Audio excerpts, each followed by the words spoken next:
101a setmana que manifestem, doncs, la nostra solidaritat ara amb els exiliats i els més de 3.300 represaliats polítics catalans. Aquest és el dietari de la repressió i també de la solidaritat amb tots ells.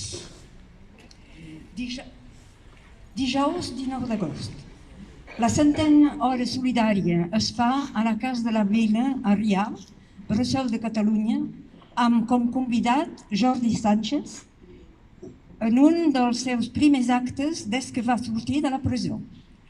El secretari general de Junts per Catalunya recorda que aquestes contrades van ser, durant unes setmanes, el bressol d'allò que va fer possible l'obertura en el món de l'aspiració de Catalunya de ser un poble lliure i d'agafar l'embranzida com a país.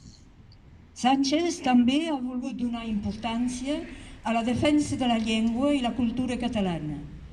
El nostre combat és un combat per la llibertat i els drets civils, per donar una vida millor a les generacions futures, però també és un combat per preservar una llengua i una cultura.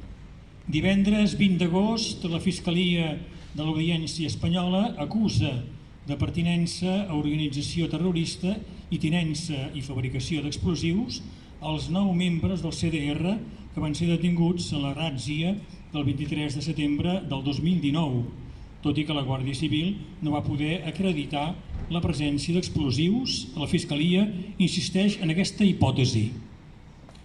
Per por que hi assisteixi el president Puigdemont, el govern francès impedeix el vermut previst a la sotsprefectura de Prada i que cada any ofereix la vila al rectorat de la Universitat Catalana d'Estiu.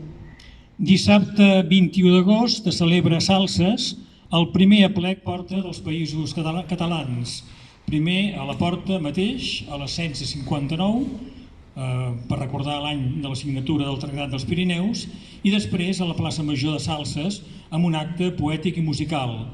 L'aplec compta amb el suport del Consell per la República, Òmnium Cultural i l'Assemblea Nacional Catalana. Diumenge 22 d'agost es fa l'acte de la clausura de la 53a Universitat Catalana d'Estiu de Prada. Dilluns 23 d'agost, el grup de suport a Robert Llach informa que el seu judici serà el proper 26 de gener. El jove va ser detingut el 19 d'octubre del 2019 a Girona durant les protestes contra la sentència al procés, acusat dels delictes de desordres públics, atemptats contra l'autoritat i lesions lleus. L'acusació demana una condemna de 6 anys i mig de presó i 1.200 euros de multa i indemnització. La Forja de Cervera fa un acte polític en el marc de la festa de l'Aquelarre sobre la repressió al jovent independentista amb Marcel Vivet, l'activista, condemnat a 5 anys de presó, i Maria Puig, encausada per tall a la Junquera. I l'advocada d'Alerta Solidària, Eva Pous, denuncia que 3 dies després de la filtració a mitjans de comunicació de l'escrit de la Fiscalia contra el CDR detinguts al Vallès i a Osona al setembre del 2019 per terrorisme, els encausats encara no tenen cap notificació oficial. Apareix un perfil a Twitter que afirma que aniran posant el recull del més de 4.500 represaliats que estan llistats per fer-ne un coneixement i reconeixement públic. I encara el mateix dimarts, 190a setmana de música per la llibertat i contra la repressió a Berga. Cada dia un músic intervé a la plaça de Sant Pere. Dimecres 25 d'agost.